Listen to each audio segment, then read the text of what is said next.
Ninth class में अगर कोई बच्चा 33% पे भी पास हुआ था, वो भी 10th में 90 प्लस ला सकता है अगर उसने मेरी बातें अभी फॉलो कर ली तो। मैं लिख कर दे सकता हूं, स्टैम्प पेपर पे लिखवा लो मुझसे। अगर ये सब तुमने फॉलो कर लिया ना, तुम्हारी लाइफ, तुम्हारा करियर, तुम्हारा रिजल्ट पूरा का पूरा चेंज हो जाएगा। दोस्तों, आज के टाइम का तुम्हें एक सच बताऊं, तुम्हारे अंदर क्या चल रहा है ये कोई समझना नहीं चाहता, ये कोई जानना नहीं चाहता कि तुम किस माइंडसेट से गुजर रहे हो, तुम खुद को कितना कम महसूस कर रहे हो, कितना तुम्हें डर लग रहा है, पढ़ने में क्या क्या तुम्हें दिक्कत आ रही है, ये कोई पूछने वाला नहीं है। तुम्हारे टीचर्स, ट्यूटर, पेरेंट्स, फ्रेंड्स, आपके बड़े बहन भाई, वो बस ऊपर ऊपर से तुमसे ये बोलेंगे कि 10th क्लास है, मेहनत कर ले, नंबर लाने हैं, ये कोर्स खरीद लियो, ये किताब खरीद लियो। लेकिन अंदर समस्या तो कुछ और है। तुम्हारे अंदर वो कॉन्फिडेंस ही नहीं है। वो कॉन्फिडेंस कहां से आएगा वो कोई पूछने वाला भी नहीं है। तुम बस अकेले में शर्माते रहोगे, डरते रहोगे, खुद को कम समझते रहोगे और इस तरह से आगे नहीं बढ़ पाओगे। एक प्यारा सा बच्चा जिसके अंदर टैलेंट तो खूब है, लेकिन वो डर के मारे आगे नहीं बढ़ पाया। उसके पास किताबें थी, कोर्स था, टीचर थे, पर किसी ने ये नहीं पूछा कि तुझे दिक्कत क्या आ रही है, अंदर से क्या प्रॉब्लम है मेरा बच्चा तेरे अंदर। वो कोई नहीं पूछने वाला है। इसका समाधान तुम्हें खुद ही निकालना होगा। ये सबसे बड़ा सच है। वो कैसे? सबसे पहला काम, how to improve your weak subjects. मेरे बहन, मेरी भाई, सब ध्यान से सुनो।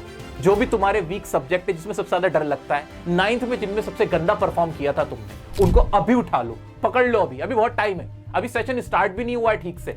फॉर एग्जाम्पल, तुम्हारा मैथ्स खराब था, मैथ्स में बड़े बुरे नंबर आए थे, बड़ा बुरा हाल हुआ था, तो तुम्हें पता है क्या करना है? तुम्हें 9th की मैथ्स नहीं पढ़नी, तुम्हें 10th की मैथ्स नहीं पढ़नी।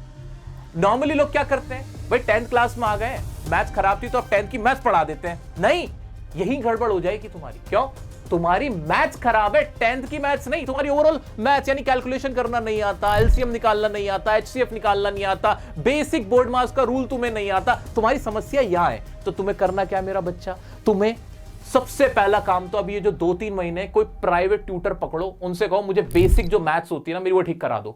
मुझे एलसीएम लेना नहीं आता, मुझे डिवाइड करना ठीक से नहीं आता, मुझे बोर्ड मास नहीं आता, एचसीएफ नहीं आता, मेंसुरेशन, जो भी छोटी छोटी चीजें होती हैं जो बेसिक होता है मैथ्स का। या फिर ऐसी साइंस की बात अगर आ जाती है, साइंस में जो बेसिक चीजें हैं, इंग्लिश है, इंग्लिश की जो बेसिक चीजें हैं, टेंसेज हो गया, ग्रामर हो गया, उस पे काम करना है, ना कि 10th क्लास के सब्जेक्ट पढ़ने शुरू करने। अभी अगले 2 महीने में टारगेट बनाओ कि पहले बेस अच्छा कर लो। जब बेस बढ़िया हो जाएगा ना, फिर 10th क्लास का चाहे मैथ्स हो, चाहे 10th क्लास का साइंस हो, चाहे 10th क्लास की इंग्लिश हो, तुम्हारी सब इंप्रूव हो जाएगी। ये होगी एक ऐसी स्ट्रेटेजी जिसमें तुम ऑपरेशन करोगे, अपनी खुद की सर्जरी कर रहे हो और अपने सब्जेक्ट को अच्छा बना रहे हो। अब सर इसके लिए प्राइवेट ट्यूटर ही जाए हम, क्या किसी से ट्यूशन नहीं ले? नहीं नहीं नहीं, छोड़ दो। अगर तुम पैसे नहीं खर्च करना चाह रहे, छोड़ो, हटाओ उसको, प्राइवेट ट्यूटर के पास मत जाओ। तुम क्या कर सकते हो? मैंने ना इस तरह के तुम्हारे लिए पीडीएफ बनाई है, मैंने एक तरह के नोट्स बनाए कि मैथ्स में तुम्हें 10th क्लास में आते आते तक क्या क्या पता होना चाहिए, साइंस में क्या क्या पता होना चाहिए, इंग्लिश में क्या क्या तुम्हें आना ही चाहिए, जिससे तुम्हारी बेस मजबूत रहेगी। मानते हो? तुम में से बहुत सारे होंगे जिन्हें टेंसेस नहीं आते ना।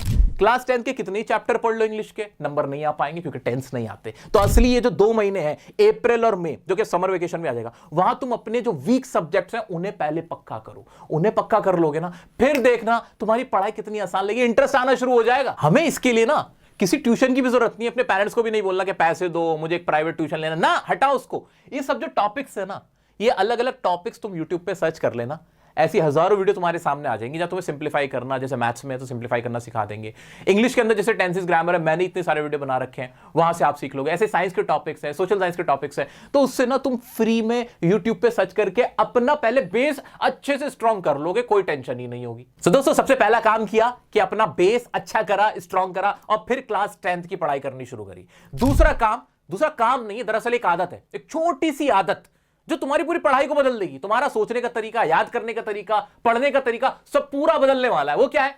Read chapter before your teacher. अरे इसका क्या मतलब है? सुनो तो सही। तुम्हें जो इंग्लिश की किताब मिली है, हिंदी की किताब मिली है, जितने भी तुम्हारे सब्जेक्ट्स हैं, नई नई किताबें तुम्हारे पास हैं, तुम्हें अभी पता है करना क्या है। अभी टीचर्स भी बिजी होंगे इधर उधर, अभी पढ़ाई इतनी जल्दी स्टार्ट भी नहीं होती है। तुम्हें वो कहानियां, खासतौर से जो थियोरिटिकल सब्जेक्ट्स हैं, हिंदी हो गया, इंग्लिश हो गया, संस्कृत हो गया, सोशल साइंस हो गया, इस तरह के जो ये आपके सब्जेक्ट हैं, उठा लेने और कहानी पढ़ डालो कहानी। मजा भी आएगा, समझ में भी आएगा, और इससे फायदा क्या होगा? फायदा सुनो क्या होगा। फायदा ये होगा कि कल को जब तुम्हारे टीचर वो चीज तुम्हें पढ़ाएंगे ना, तुम्हें वो बहुत आसान लगेगी, क्योंकि तुमने तो मजे मजे में कहानियों के चक्कर में वो चैप्टर पढ़ लिए थे। लेकिन फायदा क्या होगा, उसी में से तो एग्जाम में आएगा, लेंचो ही तो पूछेगा, हिंदी का चैप्टर ही तो पूछेगा, सोशल साइंस की ही तो क्रांतियां तुमसे पूछी जाएंगी, ये सारी चीजें ही तो तुमसे पूछी जाएंगी और तुम उनको आराम से कर भी सकते हो। हाँ, हो सकता है उनमें एक दो चीजें तुम्हें समझना है, एक दो बातें समझना है, क्या फर्क पड़ता है, क्या फर्क पड़ता है। अभी कौन सा तुम रिवीजन करने बैठ रहे हो, ये तुम्हें खुद सेल्फ स्टडी करने को थोड़ी कह रहा हूं मैं तो सिर्फ इतना कह रहा हूं कि तुम्हें उन चैप्टर्स का, उन लेसन्स का, उन स्टोरीज का आइडिया जरूर होना चाहिए, क्योंकि जब हम क्लास में हमारे टीचर से पढ़ेंगे तो फिर वो हमें ज्यादा अच्छे से समझ में आएगा, गारंटीड है। देखना तुम्हारा पढ़ाई में इंटरेस्ट बढ़ने लगेगा, तुम्हें मजा आने लगेगा अपने आप ही। तुम कहोगे यार मैं तो ऐसा नहीं था, मैं तो ऐसी नहीं थी, क्या हुआ। और एक और फायदा क्या होगा, उससे फायदा यह होगा कि जो थियोरिटिकल जितने भी सब्जेक्ट हैं उस पर फिर तुम्हें ज्यादा ध्यान देने की जरूरत नहीं पड़ेगी, बल्कि मैथ्स और साइंस जो थोड़े मुश्किल सब्जेक्ट हैं उन पे आप ज्यादा अपना टाइम डिवोट कर पाओगे। दोस्तों ये टाइम ना तुम्हारा, ये सबसे कीमती टाइम है। इस वक्त तुम अपना रिजल्ट 9th क्लास में अगर कोई बच्चा 33% पे भी पास हुआ था, वो भी 10th में 90+ ला सकता है अगर उसने मेरी बातें अभी फॉलो कर ली तो। मैं लिख कर दे सकता हूं, स्टैम्प पेपर पे लिखवा लो मुझसे। अगर ये सब तुमने फॉलो कर लिया ना, तुम्हारी लाइफ, तुम्हारा करियर, तुम्हारा रिजल्ट पूरा का पूरा चेंज हो जाएगा। दोस्तों अब एक अंदर की बात बताने वाला हूं, किसी से बताना मत, ये तुम्हारे मेरे अंदर की बीच की बात है, भाई बहनों के बीच की बात है, ठीक है। पता है अब क्या हो रहा है, अभी ना ऑनलाइन बहुत सारे पेड बैचेस आपको दिए जा रहे हैं, बहुत सारे प्लेटफॉर्म में आपसे कह रहे हैं पेड कोर्स क्लास 10 का खरीद लो। जैसे कि पहले होता था जेई की कोचिंग दी जाती थी, नीट की दी जाती थी, यूपीएससी की, ऐसे 10th क्लास के भी बैचेस बड़े पॉपुलर हो गए, ट्रेंड में आए कुछ सालों से। अब बहुत सारे बच्चे ऐसे होंगे जिनके पास पैसे हैं ही नहीं, उनके फैमिली ने पैसे दिए ही नहीं है। अब वो ये सोचते रहते हैं यार मैंने तो बैच लिया नहीं है, अब मेरा क्या होगा। अरे सुनो ना, तुम अंदर की बात सुनो। जब एग्जाम का लास्ट टाइम आएगा और बीच में भी जब तुम्हारे प्री बोर्ड्स आएंगे, जितने भी ये टीचर्स हैं ना जो पेड बैचेस तुम्हें दे रहे हैं, वो सब आके लाइव फ्री में मैराथन क्लासेस कराते ही कराते हैं, सब कराएंगे, तुम बेफिक्र रहो, कोई नहीं छोड़ता, सब आते हैं, सब आएंगे, ठीक है। वो तुम्हारी वही सेम रिवीजन जो वहां पढ़ा रहे होते वो यहां भी पढ़ा रहे होते, कुछ अलग नहीं हो रहा होता, क्योंकि 10th का सिलेबस बहुत ज्यादा नहीं है। तो तुम टेंशन मत लो, अगर तुमने वो कोई पेड बैचेस नहीं लिया या ले नहीं पा रहे हो, तुम्हारे पास पैसे नहीं है, कोई फर्क नहीं पड़ता। मेरे से पूछोगे, अगर मैं क्लास 10th में होता, मैं तुम्हें अपना छोटा बहन भाई मानते हुए अगर कुछ एडवाइस दूंगा, मैं कहूंगा कोई पेड वेड बैच की जरूरत नहीं है, क्योंकि तुम्हारा सिलेबस इतना सा है, सब कुछ फ्री में यूट्यूब पे आना ही आना है, लाइव रिवीजन होनी है, पुरानी जो क्लासेस है, पुरानी जो वीडियोस है वो भी सारी पड़ी हुई हैं। तो तुम्हें करना तो क्या है, सिर्फ एक ही काम करना है भाई साहब, वो क्या, सब कुछ तुम्हारे लिए अवेलेबल है, सेल्फ स्टडी।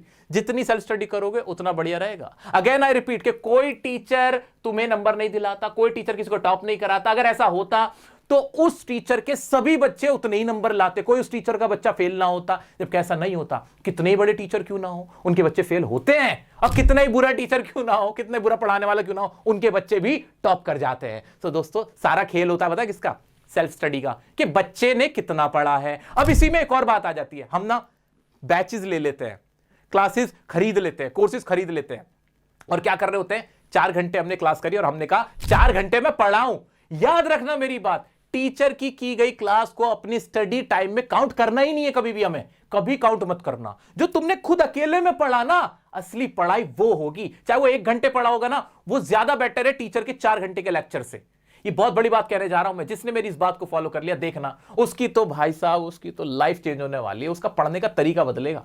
एक बार सोच के देखना कि टीचर ने पढ़ाया, मैंने स्कूल में कितना पढ़ा, मैंने अपनी ट्यूशन क्लास में कितना पढ़ा, मैंने ऑनलाइन कितना पढ़ा, उस टाइम को स्टडी टाइम में हमें काउंट करना ही नहीं है। मैंने अकेले में कितना पढ़ा, वो मुझे कितना समझ में आया, वहां मैंने कितना समय खुद को दिया, असली सेल्फ स्टडी, असली स्टडी वो हो रही है। तो ठीक है, तो बिल्कुल घबराओ मत, वो पेड बैचेस वाला वो जो अभी ट्रेंड है, तुम नहीं खरीद रहे, फर्क नहीं पड़ता, कोई दिक्कत नहीं है, क्योंकि तुम्हारी अल्टीमेट रिवीजन बाद में होनी ही होनी है। तो ये चीज तुम फॉलो करना, टेंशन मत लेना। अब आप में से ही मेरे बहुत सारे छोटे बहन भाइयों को लगता है कि उनका तो दिमाग ही कम है, उन्हें तो याद ही नहीं होता, याद करके भूल जाते हैं, और वो कोई गजनी के छोटे बहन भाई हैं, उन्हीं के अंदर कुछ केमिकल लोचा है। ऐसा कुछ भी नहीं है, एक चीज फॉलो कर लेना, अभी सब ठीक हो जाएगा। वो क्या, कुछ भी पढ़ो ना, कुछ भी पढ़ो, मैथ्स पढ़ो, साइंस पढ़ो, इंग्लिश पढ़ो, हिंदी पढ़ो, कुछ भी पढ़ो, उसको ना एक रफ रजिस्टर बनाओ, और जितना पढ़ा ना उसे बिना देखे एक बार लिख के देखना, रफ राइटिंग में आदत बना लो, एक मोटा सा रजिस्टर बना के रखो कि आज मैंने ये पढ़ा है, जो भी पढ़ा था, क्या पढ़ा था, ऐसे सोच के ऐसे लिख के देखना है। लिखने से चीजें याद रह जाएंगी, देखना,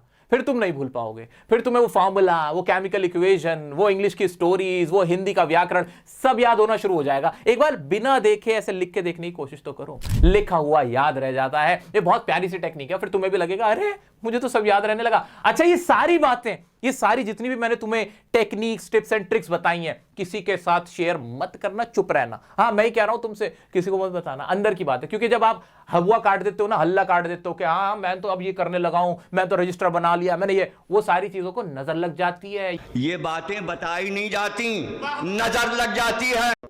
ये बातें बताई नहीं जाती, नजर लग जाती है। तो बिल्कुल तुम्हें किसी से कुछ भी कहने की जरूरत नहीं, कोई अनाउंसमेंट करने की जरूरत नहीं कि अब मैं बड़ा बढ़िया बच्चा बनने वाला हूं, अब देखो मैं क्या करूंगा। कुछ नहीं करना, कोई एटीट्यूड दिखाने की जरूरत नहीं है। चेंजेस जब आने भी लग जाए ना, जब तुम पढ़ाई में अच्छे भी होने लग जाओ, तब भी मत बताना कि कर क्या रहा हूं मैं। एकदम बिल्कुल लो की रहो, एकदम चुप रहो, साइलेंट।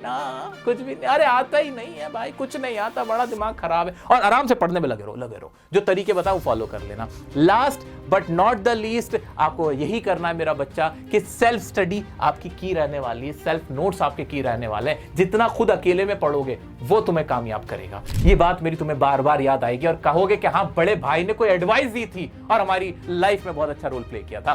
10th में मैं तुम्हारे साथ बना हुआ हूं, चिंता मत करो। इंग्लिश का सारा कंटेंट तुम्हें मैं यही दूंगा, सारी तैयारी कराऊंगा। साथ के साथ और भी जो स्टडी रिलेटेड तुम्हारी प्रॉब्लम्स होंगी ना, वो भी मैं तुम्हारी सॉर्ट आउट करने में पूरी कोशिश करूंगा, पूरी हेल्प करूंगा। मिलते हैं नेक्स्ट वीडियो में नेक्स्ट टॉपिक के साथ, तब तक के लिए बने रहे डियर सर के साथ। वीडियो अच्छी लगी हो तो लाइक के बटन को ऐसे टच कर देना। Bye bye.